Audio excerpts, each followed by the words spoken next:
My screen is visible? Okay. Yes, ma'am. Okay, cool. Okay, so today we are on the last lap of our facilitation skills semester 2 paper. And today is the last class. I'll quickly go through the syllabus. There were a few questions in the last session.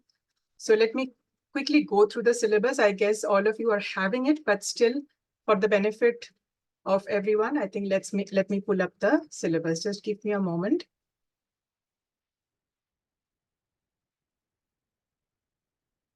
Are you able to view the syllabus, the document? Yeah? Okay. So I'm taking module 4 onwards. All right. So this is module 4. I guess you have this sheet with you. So module 4, we had covered training styles and tools. We are not able to see it. Oh, we are not able to see only it. It's only the PPT? It's okay. the PPT. Yes. Okay, understood. Let me share, stop share. Is it visible now? Okay, so I'm taking module 4 onwards, right? So if you remember, these are all what we had actually covered. Now the reference material that you have, it's a reference material. It's not a textbook. By that, what I mean is pedagogy versus textbook. That's different, where we have this kind of approach in universities or in UGC programs where you have to strictly follow, the syllabus and the book matches exactly. Okay, but in the reference material, sometimes it will be less content, sometimes it will be extra content. So it will be like that.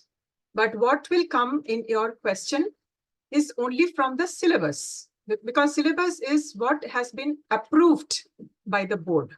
Okay, I'm not saying that the reference material is not approved. It is also approved.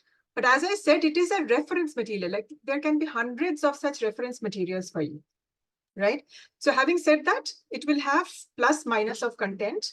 So you have to take a wise decision of, following the syllabus first. So the faculty will share her experience or his experience around the syllabus first. Reference material will have additional content which you can refer if you want. All right. And if you don't get certain things in the reference material, which is there in the syllabus, the faculty is anyway covering it. And you have all the liberty to actually go to internet and do some resource and get reliable sources, or you can ask the faculty, right? But this is the syllabus that I have followed. So module 4 was covered in 2 classes. Module 5 was covered in 2 classes. Module 6, which will be covered today. So we will have 90 minutes for covering this. Okay, now this is typically, I have gone through the content in the reference material. I would say it's matching 70%, but I will cover all of it so that you get 100%. Okay, all right. So I'll stop sharing this. I'll move on with our plan.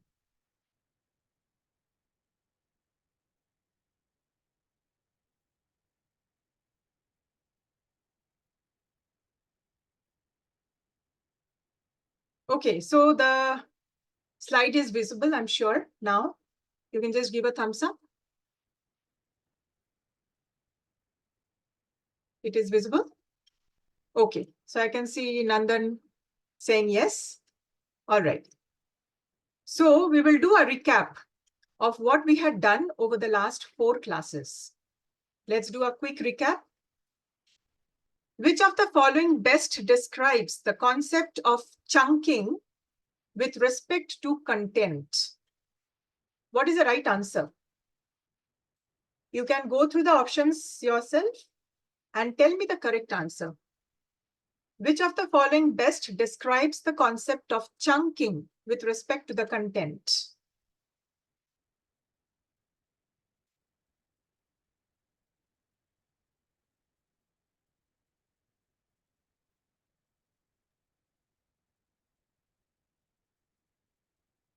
You can write also in the chat window if you want. Or you can unmute and you can speak.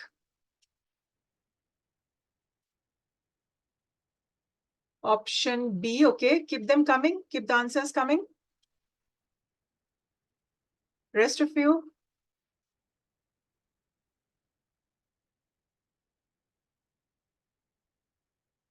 It's not difficult. It's not difficult. The word, I mean, even though you have probably forgotten some of the concepts being explained in the last couple of sessions, with the English meaning, can you go with the English meaning at least? So I'm getting A as answers and also B as answer. Others, quickly, otherwise we won't be able to finish whatever we have planned for today. Quickly. At least I should get 50% response. I know we are at the fag end of the day, but still, let's participate. Okay, so the answers which I'm receiving is A. I mean, many of you have mentioned A. So let's see what is the answer. All right, let's see what is the answer.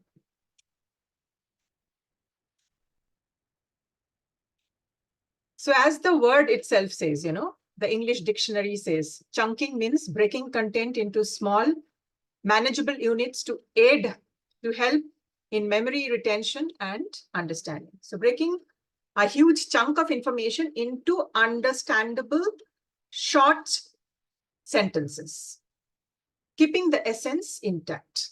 That is what is chunking, breaking into small pieces of information. All right, the next one. What are the 3 M's of presentation? Often cited as key components of effective communication: movement, music, modulation, matter, manner, method. I mean, we just go with the common sense. Mood, movement, message, message, media, movement. What is the right answer? B, I suppose. Okay, B, I take your answer. Any other answers?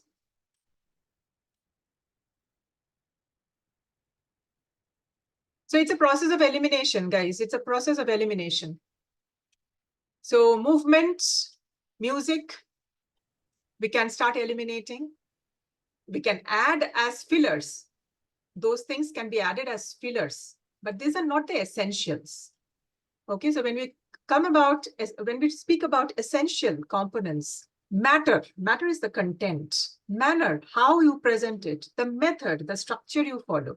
Those are the essentials of effective presentation or communication. So the answer is MMM, matter, manner, and method.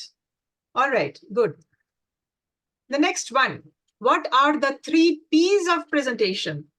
Again, you can choose to eliminate first and then see what is more making sense. What are the 3 P's of presentation which are considered fundamental for delivering impactful presentations? Practice, performance, perfection, performance, preparation, practice, presentation, performance, personality, prepare, pitch, present. What is the closest one? Prepare, pitch, present. Okay, so Jigar is saying prepare, pitch, present. I'm getting answers as D. D, ma'am. D, okay, so D. Okay, so I'll take the answer as D. So let's see what is the correct answer.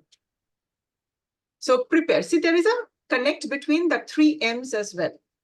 Prepare what? Prepare the content, the flow of the information, what you want to deliver, the content. Pitch, how you deliver it. And then present. Follow certain methods and plug in certain instruments. In other words, the EDS, in order to deliver an impactful session. All right, so 3 P's and 3 M's can help in delivering the impactful presentations. All right, what are the ethical requirements that a facilitator should adhere to during sessions? So the obvious answer is, I would say, the obvious answer is, I think this is the fastest you can answer. C. C. C.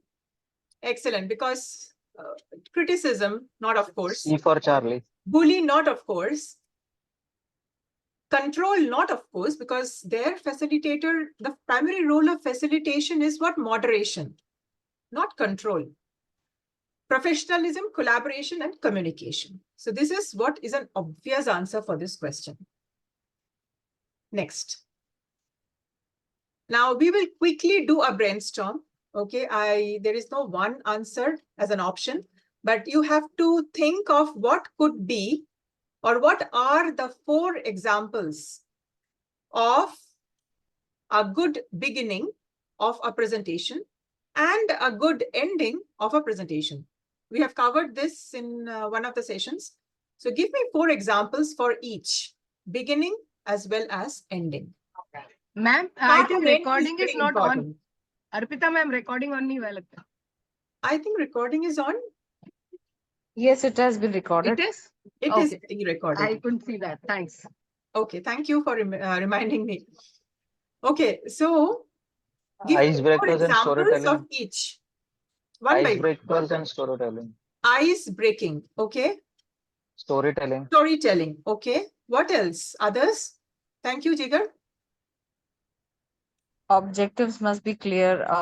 Good opening. Objective setting. Right. Objective will come a little later. You have to hook the audience. So what are the different techniques? What are different tactics? What are different approaches to hook the audience? Even quiz. first Quiz is one instance. of the one. Quiz is also one. Quiz also. You get objectives will come a little later when you have brought the audience to you. Otherwise, half of the audience or all the audience is thinking somewhere. Even if you are telling about the objectives, they are not able to relate. All right, then must be ice breaking Objectives activity will be the first. second or third step. Okay. So first is, yeah, as you said, ice breaking. As you said, storytelling, quiz. What else? Ma'am, a hook Questions about we do can you know? put. One by Do one, you know please. something? Someone who's going to. Yes. Himanshu, you said something?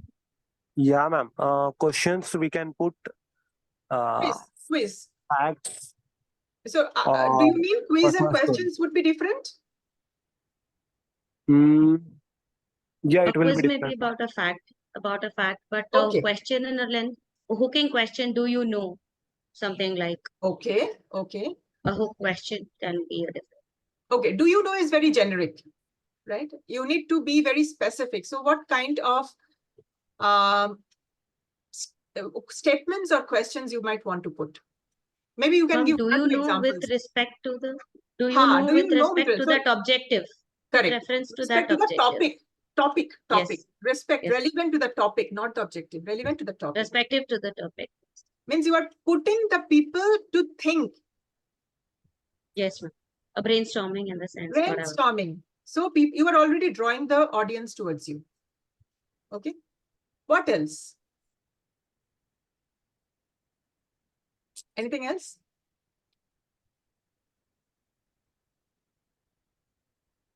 Quotes are there. So there are plenty. There are plenty. You can have quotations. You can have anecdotes. You can have, you can bring in some metaphors. Everything relevant to the topic. Ma'am, can I give one example? Yes, you please can. You can definitely give example for the opening. For the opening. For the opening, for example, my topic is memory or something I have to start. I will start like, how many of people you want, awesome memory? Raise your hand. How many of you people want, excellent marks in your exams? Raise your hands. So this way I will, 4 or 5 questions I will put. Absolutely. They will raise the hand, so I will create attention, then I will start the topic. Very good. So these are also called, there is a term for this. This is called enrolling questions. So you can have 2, not more. Because if you keep on giving enrolling questions, at the end, people will lose interest in voting for them. So the first 2 should be the hooks. So you might have 10 questions, but see which ones you want to prioritize. Where you will get maximum participation, where you will get maximum voting. So accordingly, you can decide. All right. Maybe good. some questions on self-reflection. Absolutely. Questions on self-reflection. Let people introspect. And then they can share. Then you can tell them, you can slowly and gradually, you can tell them. Basically, we can actually sharing. exchange it. Absolutely, you can start sharing. Encourage people to share. So that we can ask other people to guess how much they know about their teammates. That actually brings out. Absolutely. So you are doing the ice breaking also at the same time. Yes. Right. And people are getting engaged from the very beginning.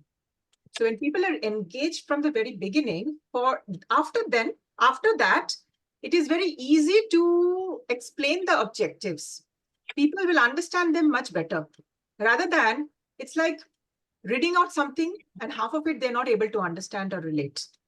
It's like, you give the material and you have not met the people or spoken to the people at all.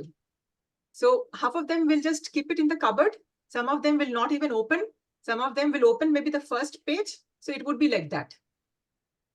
Nobody would be able to relate or sync. But now that you have pulled the audience towards you, we will have easy process now to explain what is the outcome, what are the objectives, and you will get more participation thereon. Great. What are some of the conclusions that you can have? So any presentation, you must have a very powerful start and a very powerful ending. Remember, the start and the end is very crucial. People remember that. All right. So what are some of the examples you can give with regards to a smooth conclusion of a presentation? Mind map of all the presentation, mind map at last, a summary, kind of pictorial summary. All right. So a recap of what has been covered. Okay. What else? So, Bharat, this side, ma'am. Yes, Bharat. I relate opening and the conclusion together. Actually, when I start, I ask the participant why you have joined this session. Do you know that? So That is sometimes, at the beginning, okay. Yeah. So, and even at that moment, what your expectation about this session or the program? Again, that's at the beginning. Yes. So if they add some more points, and even many of point will be related to our program only. So Okay. at the end of the program, I used to ask, is your expectation achieved? Wonderful. So that can be a conclusion. What else we can include? Very good. What else can you include? Creative art Maybe integration presentation. with respect to the introspection, whatever it is, how they would depict in the beginning, that can be the beginning one and the end. Any perspective, any creative perspective of it, which they can carry it as a memoir and they can Understood. Very nice. Very nice. So Briefing suppose from like the audience. you have had a questionnaire at the beginning. So, some 10, 15, 20 questions. After you have started, you have given them certain questionnaires for introspection, for reflection, self-reflection, right? And then you have actually covered the topic in depth.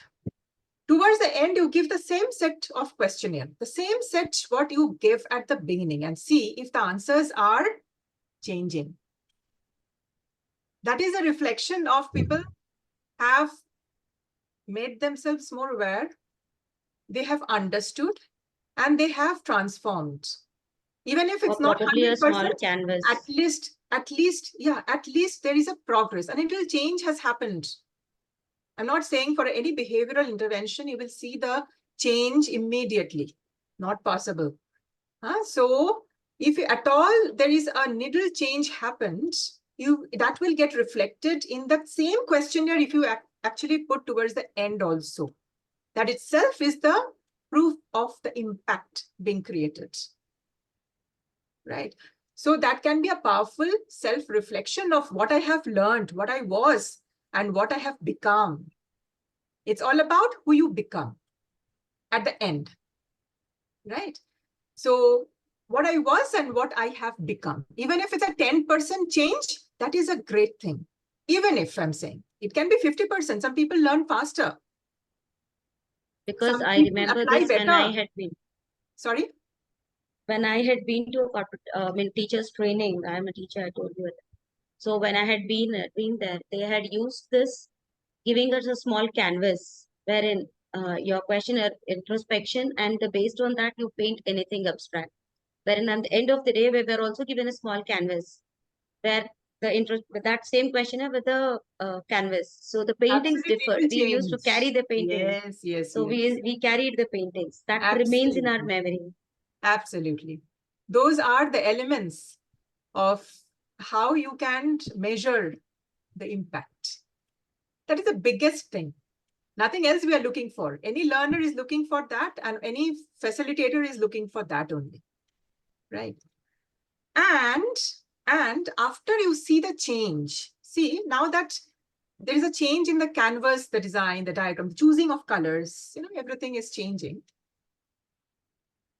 Colors also have connotations, by the way, right? So this is called actually projective technique. Smita, this is called a projective technique. Okay. This is a method of exponential learning. Okay. So after the change, they see and you see.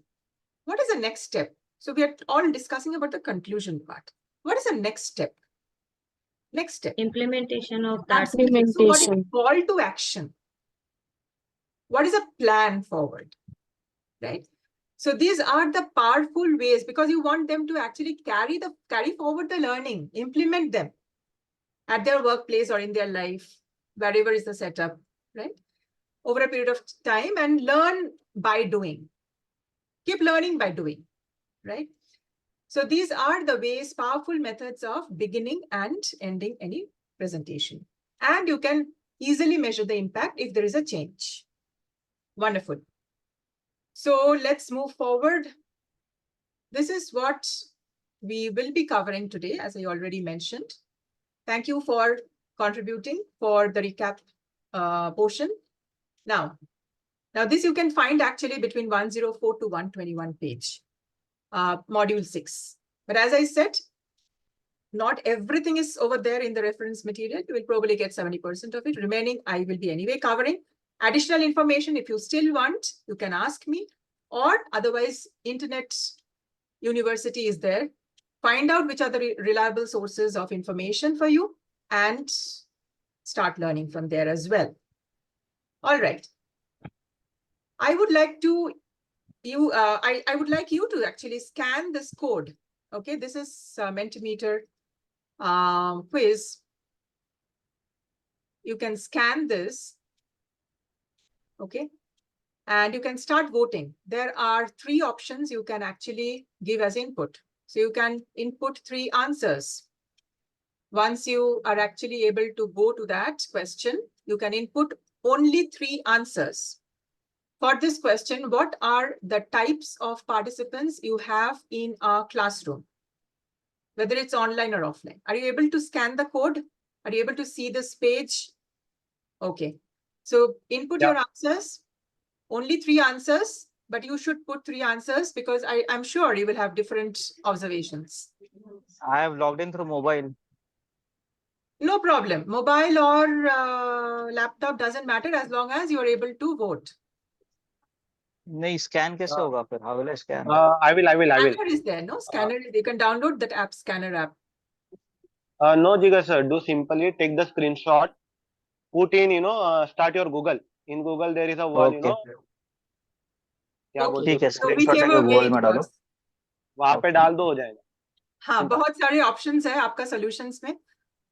Whichever you find it useful, take it forward. I would say easy to do. Take it forward. Everything is useful.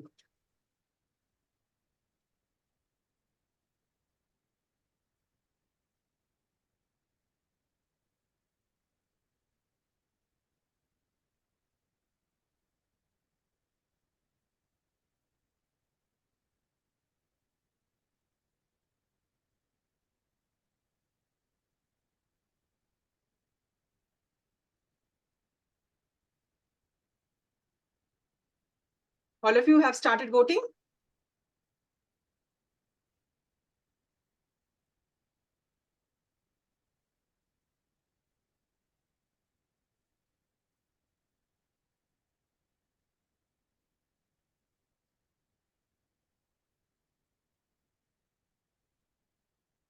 Okay, so have you submitted? I can only see 3 responses. Yeah, so 4 responses, okay. What types of participants you generally have in a classroom? Let me share this screen.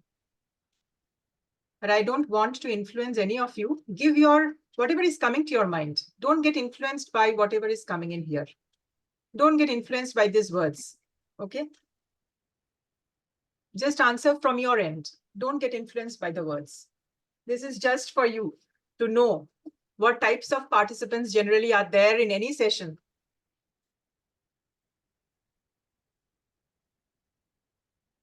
I'll close this in a minute or so. 13 responses, okay. So we are still 22 of us, so we should get some more.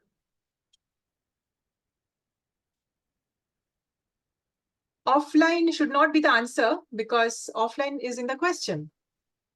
Irrespective of whether the classroom is online or offline, what type of participants? Type of participants. Offline cannot be the type of participants.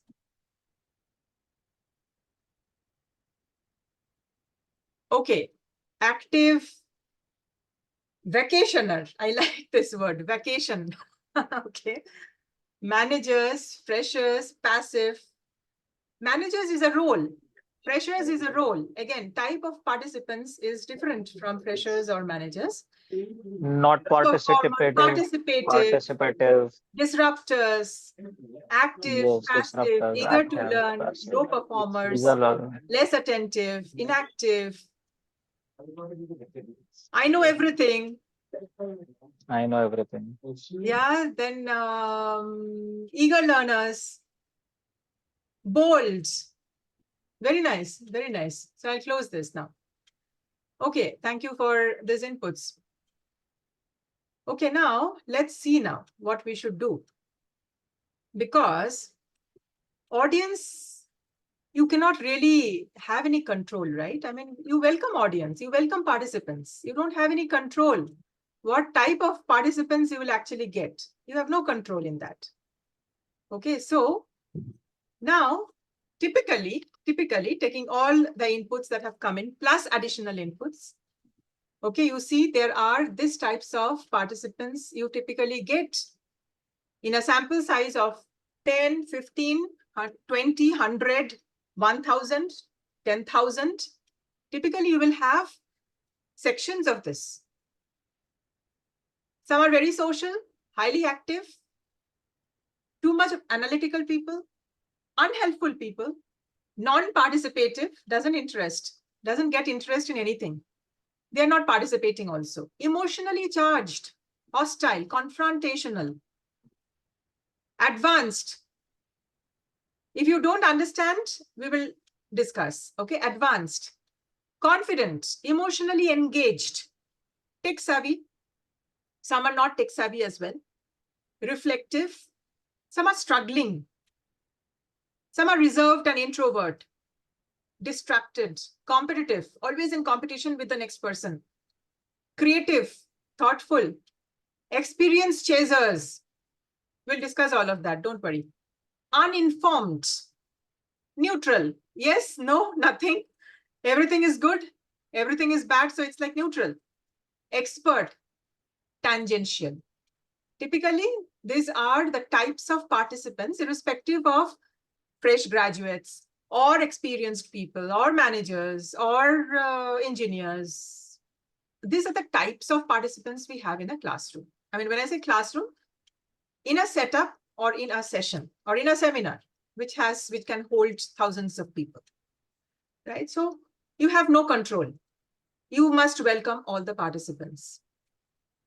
Now, my next question is, which types of audience you really do not want in your sessions?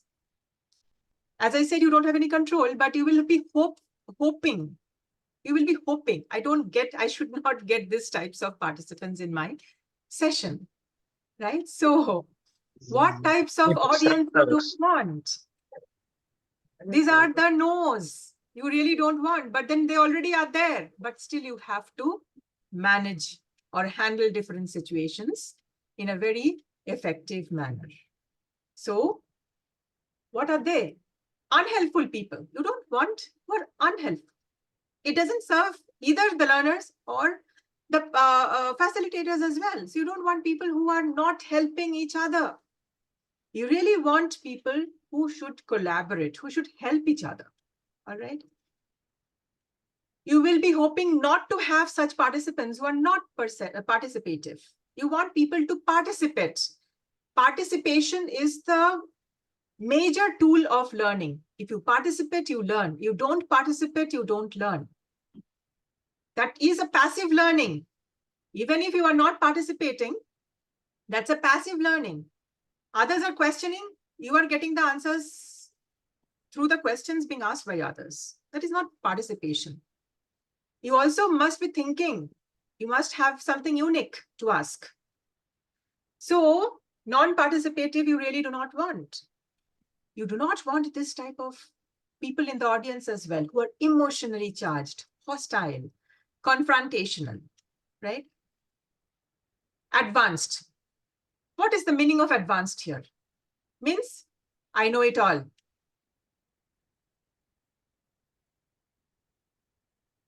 There would be at least 10% which is unknown in any session, at least 10%. So I know it all is danger. Distracted people, you really don't want that. It will distract the class. It will distract the flow of the class. It will distract even the lesson plan. Struggling people. Now, you have a mix of people in the audience, which means people who don't understand the basics also, right? So you should level your conversation, you should level your pitch or your content in such a manner that everyone benefits, the advanced, the struggling ones also. So these are the people you really don't want. You want everyone who is participative. You want everyone who is active. You want everyone who is engaged. I mean, these are all the cream on the cakes, you know, which is not always true. Reserved, introvert, competitive. Now, we will see if you get these types of people in the audience, what you should do and not do. Uninformed, experience chasers. They are never satisfied with whatever has been communicated. They are always wanting more. They run behind, always experimenting anything and everything being taught. So you have limited time within which you need to cover certain portions in a pedagogy, right? You cannot have everything in the form of experimentation. So depending on the time that the facilitator will have in hand, he or she will pick up only 3 or 4 concepts for you to experiment. Not all the 20 concepts which are there in the lesson plan for that particular session. But the experience chasers want it all. They will want experience in every aspect within a limited time frame. All right. And tangential diverting audience, which means somehow they will try to move away from the topic, deviate from the topic, divert the topic. Okay, so if you get these types of people in the audience, it's actually a good thing for the facilitator, not so good for the learners because they don't get anything out of it, but it's actually good for the trainers and the facilitators. Why? Because it also helps them to manage different emotions. They're also growing. See, everybody grows at the end of the day. Facilitator can be role model. Trainers can be role model. But end of the day, each one of us need to update. Each one of us need to upgrade. Each one of us need to learn from every conversation that we have. So it's actually a benefit if you get these types of people in the audience, because it won't lie flat. A lot of emotion exchange will happen and there's a lot of learning. Learners also learn from these conversations. What if it's a positive one? learners, they learn how to handle different situations and circumstances effectively if they face this type of conversations or audience, right? So it's a learning. All right. So if you get unhelpful people, what you should do or you should not do. All right. So if you get unhelpful people, it's actually good, as I said, right? So seek common ground.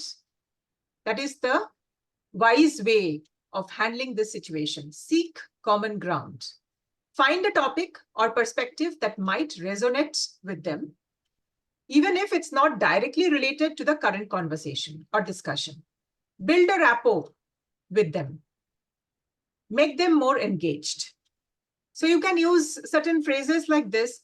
I noticed you are from the same city, town, locality as our guest speaker. Have you found any similarities between your experiences?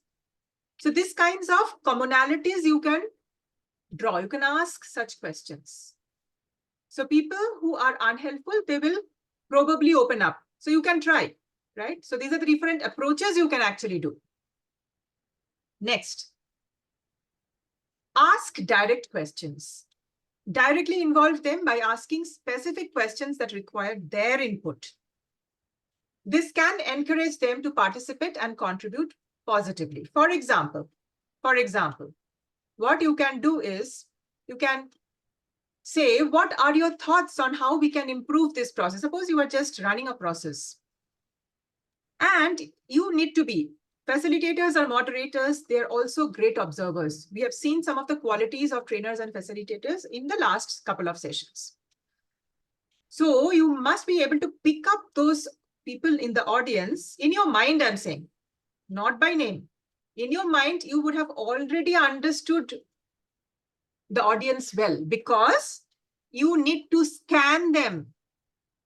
So the first step of connection is you need to scan them. So when I scan them means you are not, kind of having an eye-to-eye scanning. What I mean is you are scanning the types of people in the audience. So you would have already understood these are the people who seem to be very closed,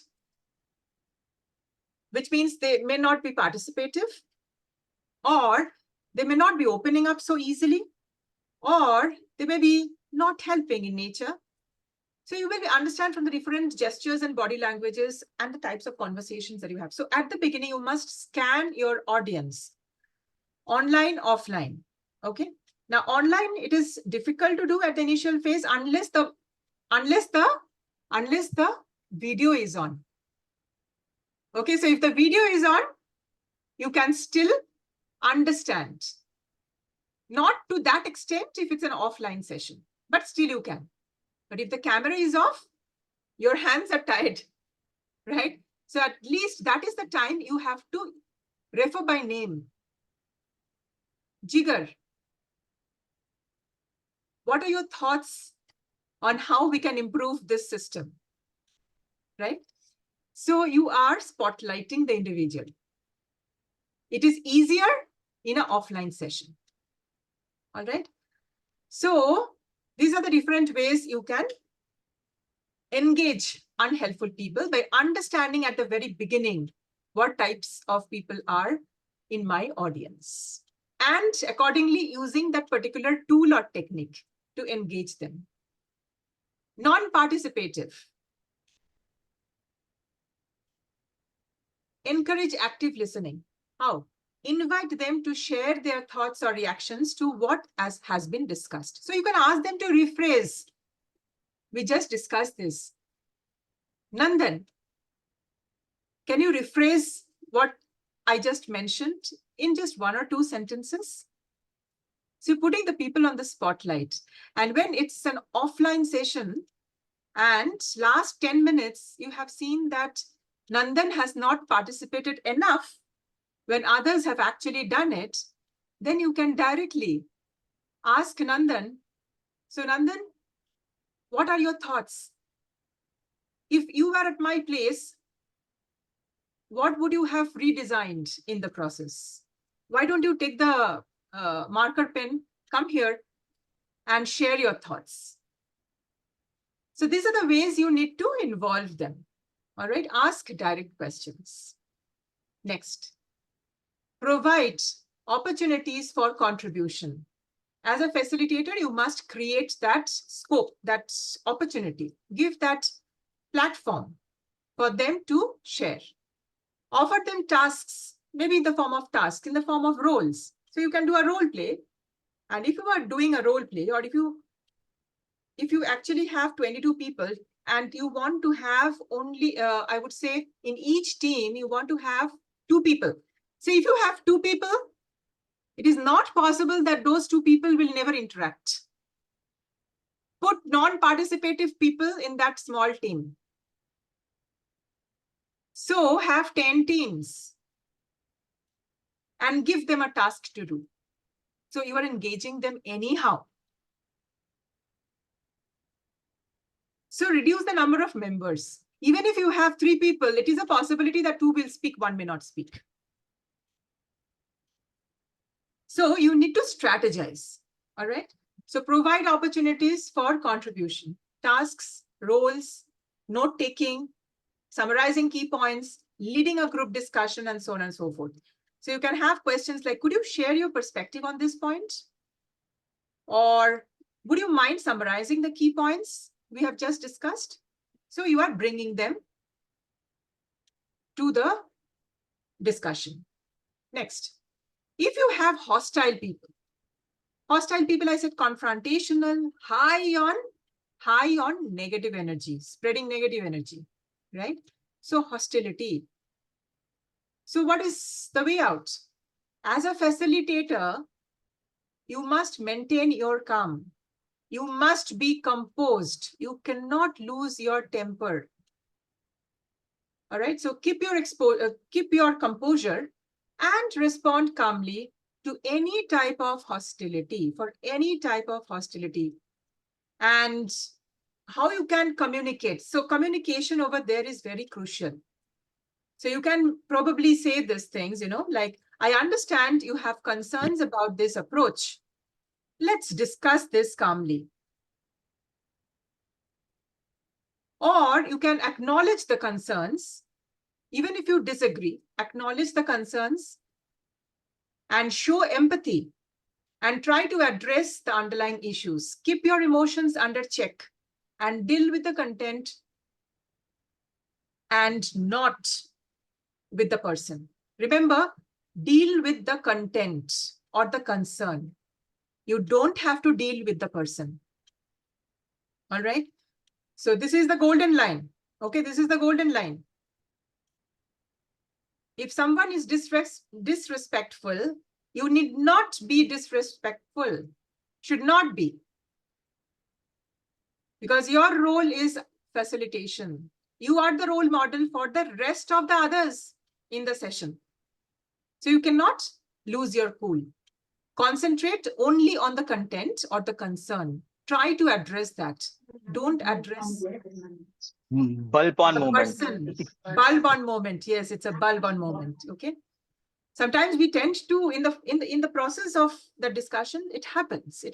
But I think we have to condition. We have to, it's like anchor point. Set your anchor point somewhere and pull your skin. If in case at all you are losing your cool. A lot of times it happens, this is something which I'm sharing with you all. A lot of facilitators, in fact, me also, sometimes I'll be wearing a rubber band here. How do you do anchoring? One of the ways of doing anchoring is if something is happening in a negative direction, okay, just pull the band. Means you are making yourself alert. No one else is there to make you alert that you are crossing that limit. So pull the string and you immediately know. Your mind knows that you have to change the thinking.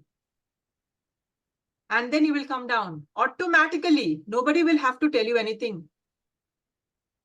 All right, so these are some ways that you can anchor. But if you actually do it repeatedly, for any situation outside your classroom, for any hostile situation outside your classroom, this will become part of your memory, muscle memory.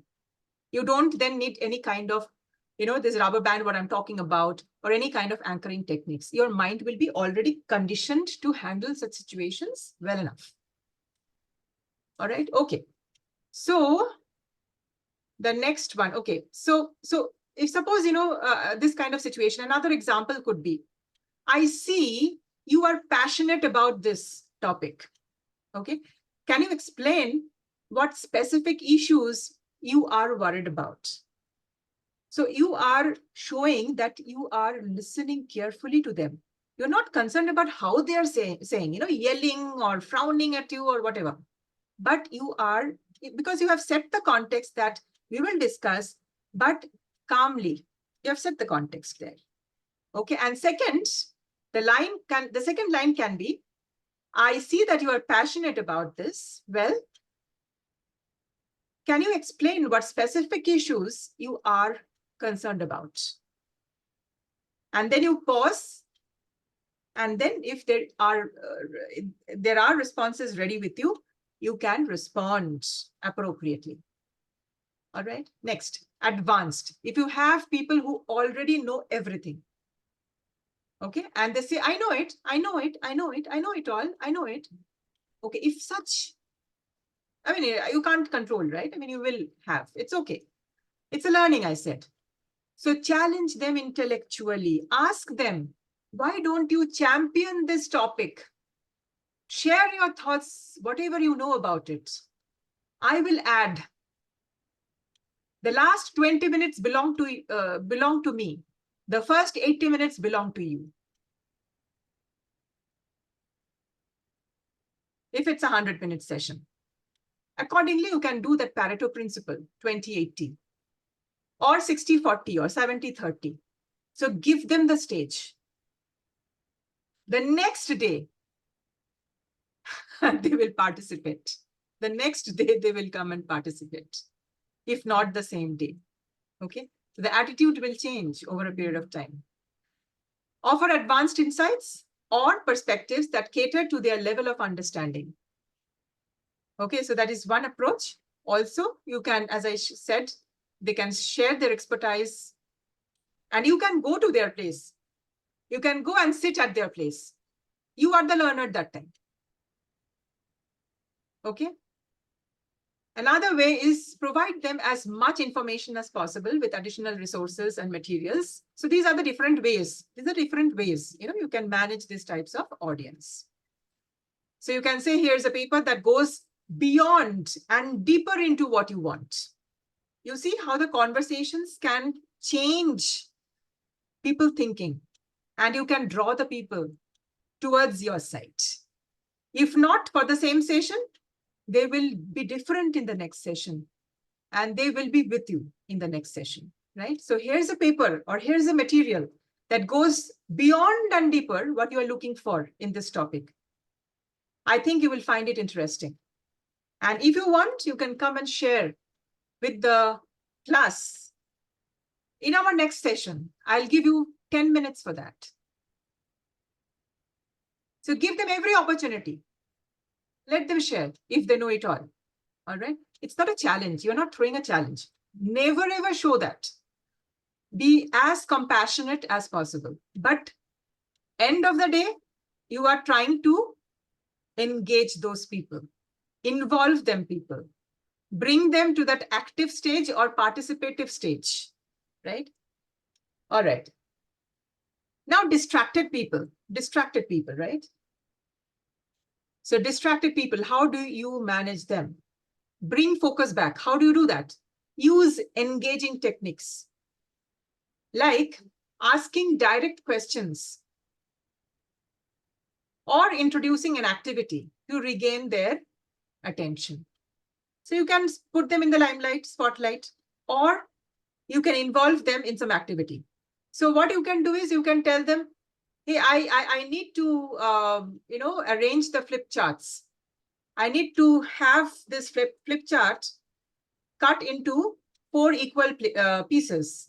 Why don't you come and help me? Just pull them up by their names. And then alongside, once they've actually done that activity, you say that, why don't you lead this particular discussion? So when I say this, right, I mentioned about the World Cafe design principle in one of the sessions, which is a famous facilitation technique, a very well-known facilitation technique or method, right?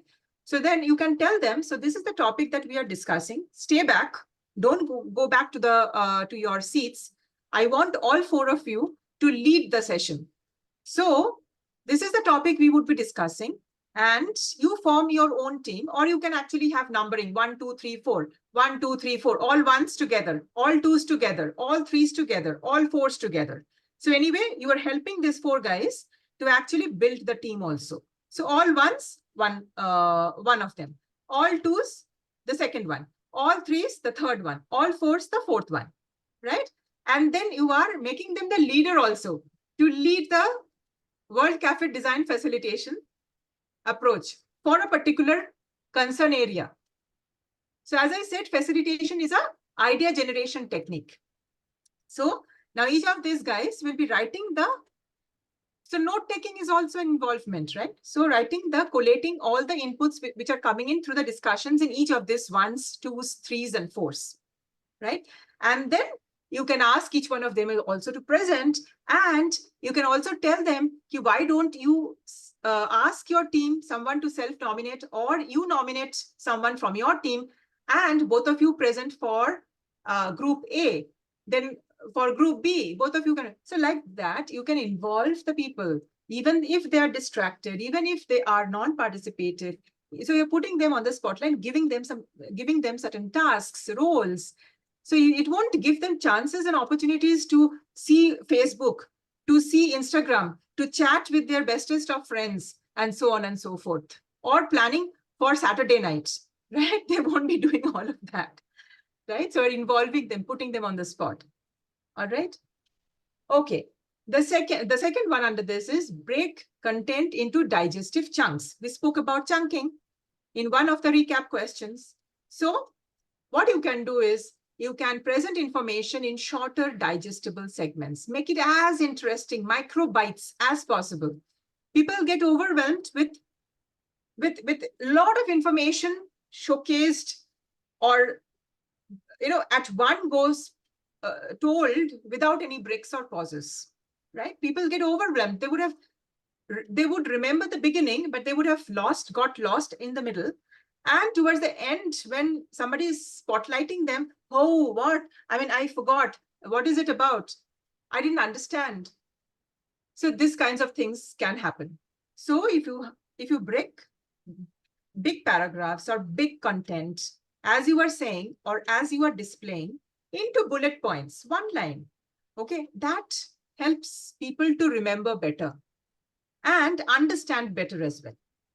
And you can also tell people to read. You, instead of reading, okay, you can ask one, say for example, Sumitra, you read 1 line. Then I can say, Nandan, you read the 2nd line. So you're involving people, even if they are by default non-participative, at least they are reading. And then I tell them, can you give example? Once you have read, you have understood, can you give an example from your experience? So these are different ways that you can actually involve and engage people. It's not a hard thing. I mean, see, the more you face these kinds of people in the audience, it's actually a benefit for you. You chisel your skills, right? So that's actually a benefit. Okay. Provide, now struggling people in the audience, right? So what do? Provide additional support. Offer to clarify confusing points. Provide examples. Go a little slow. Pace up with them, okay? Don't ignore them. Don't neglect them. Pace up with them. And even though you have an advanced mix in your audience, ask them to be the accountability partner. You understand what I'm saying? Ask them to be accountability buddies. Ask them to be accountability partners, right? And put them in a discussion room, right? So you can still bring them up to that level. Idea is to bring them up to a certain level, right?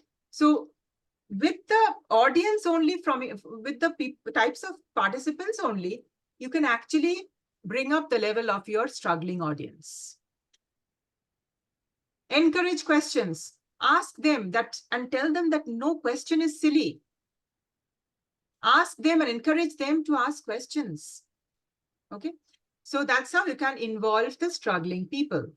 Reserved, introvert people, what you should do, provide opportunities for self-reflection. They can do it well.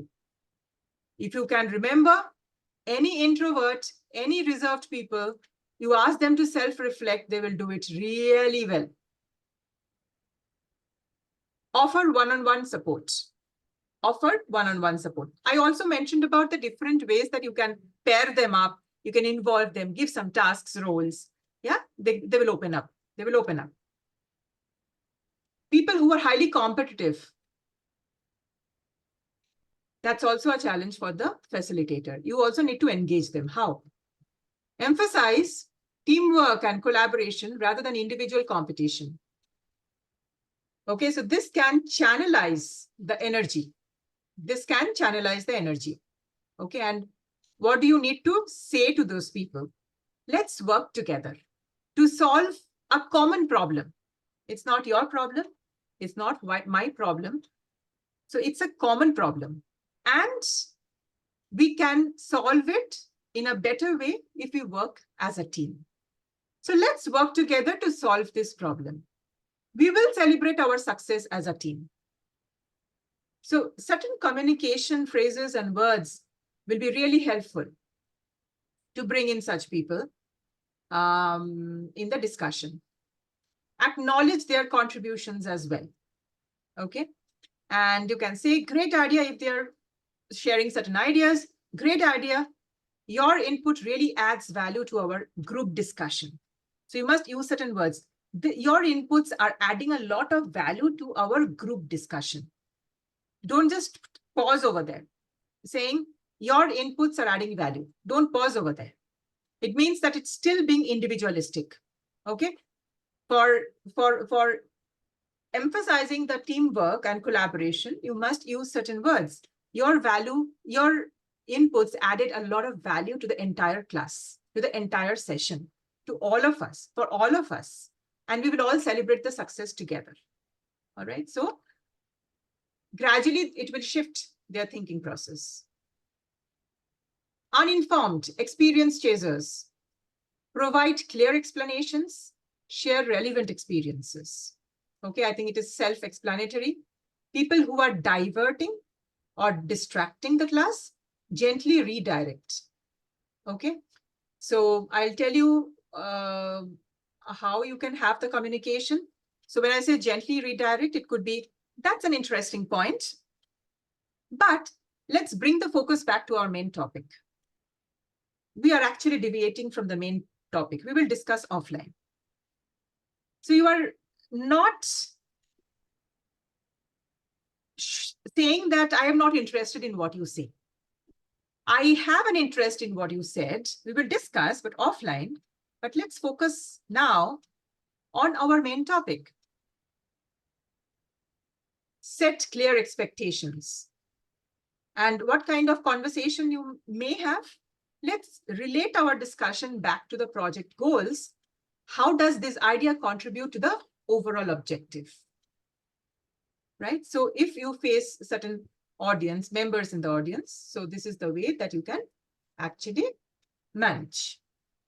So steps for effective and efficient training delivery. I'll take the questions towards the end. If you have any questions, please write them down. We will address that towards the end. Steps for effective and efficient training delivery. Know your audience. Clarify your objectives. Organize your content and engage your audience. Okay, so these are the first four, not all, first four. Okay, and it's very self-explanatory. Know your audience, I already mentioned. Recently, let me share this with you. When I say scanning, okay, what it means, I'll tell you. I'll give you, this would be an example for you. Recently, I attended a seminar, 8 hours of seminar. It was attended by 2,500 people. 2,500 round figure, I'm saying 2,500 people. It can be 2,500, 20, 21, whatever. Full day event. All right. One speaker only. I think we saw 2 speakers, but 80% of the work was done by one speaker. 20% work was done by second speaker. In between, the second speaker was coming, but the majority was covered by the main speaker. So what he did before he started, he came to the stage. Everyone applauded. He came down from the stage. Steps were there. He came down from the stage. And there were 3 columns and 4 rows. Big hall. 3 columns of where people were sitting and 4 rows where people were sitting.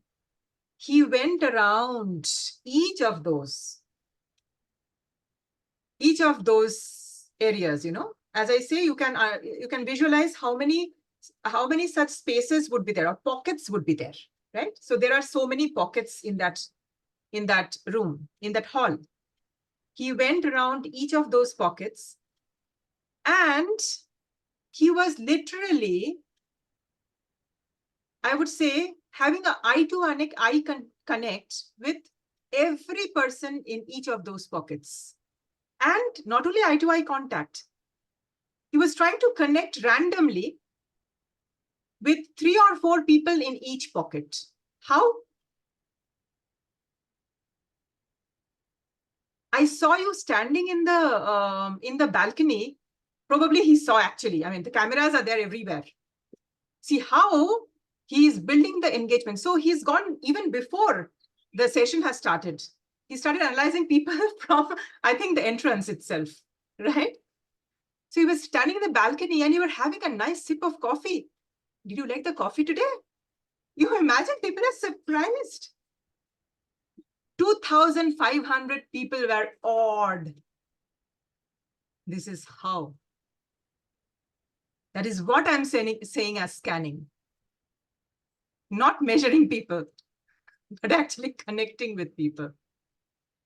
All right, so this is just one example. Okay, and it happened again after lunch. And what is it? Before lunch, you were sitting in that pocket, in the 4th row, in the last column. You have shifted now here. I mean, see the connect. And also, this person was saying, you were wearing a muffler in the morning. What happened? You're feeling hot now after lunch? Did you have a great lunch? So this is how he is building rapport. He's already, you know, he's sold his objectives. Already he's got the change what he wanted to see at the end of 8 hours. The involvement will be 100% from every individual in that 2,500 people. This is how I'm saying, this is what is facilitation. This is what is mastery in training. This is what is the hooking. And this is what is the starting. Okay, and this is what is the scanning. This is what is knowing your audience. Knowing your audience doesn't mean by name. That master trainer, he never knew 2,500 people before. But see how he built the connect. So that's what it is, you know, knowing your audience. All right. And then, of course, you know, when you get the chance, since you are in the same organizations, you will obviously know your people. All right. Okay. Clarity about objectives. Set the goals. Set the outcomes. Set what is expected. Okay. And also set an aspiration. It's a very deep term. Who you become. What you are. Who you become. Set the expectations, set the objectives, and set the aspirations as well. Organize your content. Of course, you tell this is the lesson plan for the day or for the 5 days or for the month, whatever number of sessions you are planning. and engage appropriately in each of those sessions. I mentioned you will get a mixed blend of all in the audience. How you want to engage are the different methods that you already learned. And of course, I'm sure you must be practicing some of them or all of them, but this is a revisit if you are doing all of them. And for some of you, if you are not doing, this is a gain. You can start applying it. All right. So I have given one example, personality development. So what can be your booking statement, or what kind of question you can have? Imagine looking back on your life in 10 years. What do you want to see? Today, we are exploring the power of personal development in shaping the life you want to live. Or you can have a question. What's one thing you have always wanted to achieve, but haven't yet? What's holding you back? Right? So these are some of the opening self-reflection questions that you can have for a powerful beginning. If it's a mental health topic, so topic-wise, I just picked up randomly some topics. You can have an opening statement. Picture this. You wake up feeling exhausted, with a sense of dread about facing the day ahead. Many people experience this silently, battling with their mental health. Today, we are breaking the silence. Or you can have a question. Have you ever felt overwhelmed by stress or anxiety? What strategies do you use to cope? So you are doing a self-reflection for this topic. So likewise, you can have for different topics. I've just pulled up some examples. Many examples I've put up. I think we don't have time, but yeah, these are just a few examples. All right.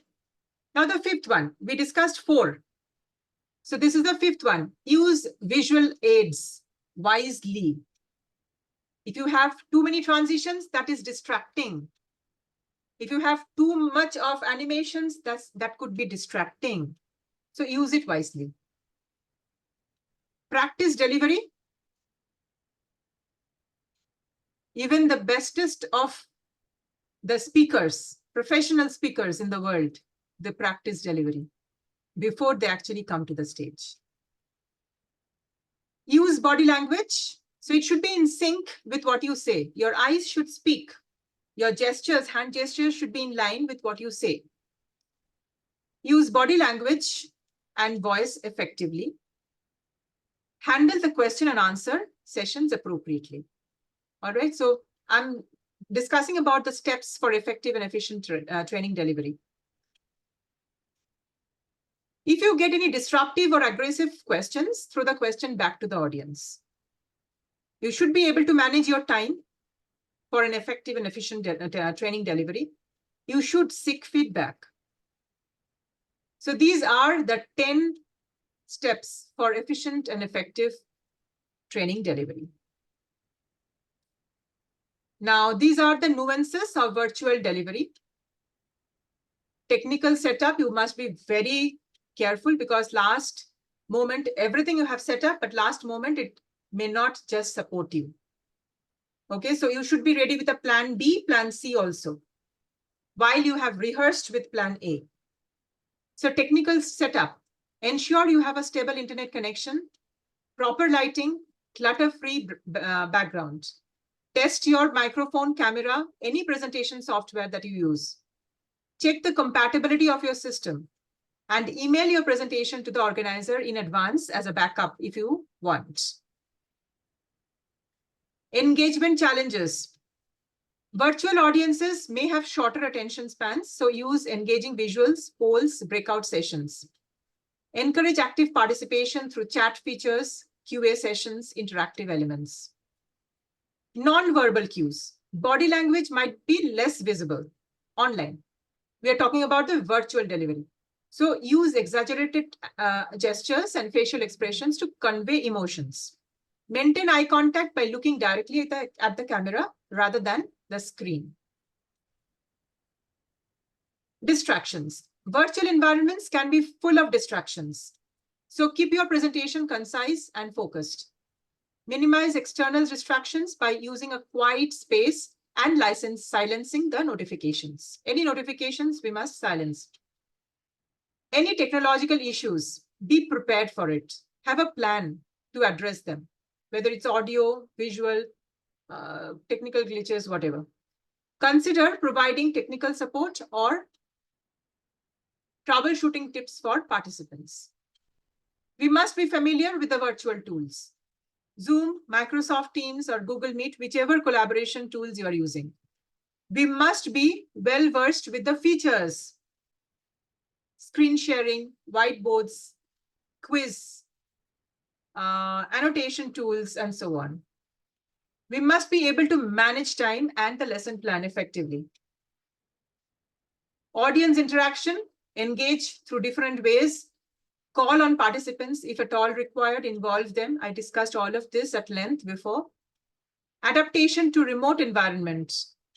So adjust your delivery style for remote settings, focusing on clear communication and visual aids.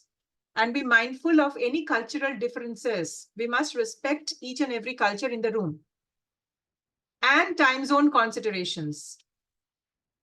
Okay, when scheduling meetings. Post-presentation engagement through follow-up sessions and through activities and CTAs. Okay, so this is what we had to cover. I'll take the questions now. So I'll just stop sharing. Yes. Any questions? Please ask. We just have, I think, 15 minutes. 15 minutes or 10 minutes, yeah. Any questions? Feel free to ask. This is the last class that we have. How can we prepare better for the examination? Which can be the important points out of the entire book that can help us prepare well? Okay.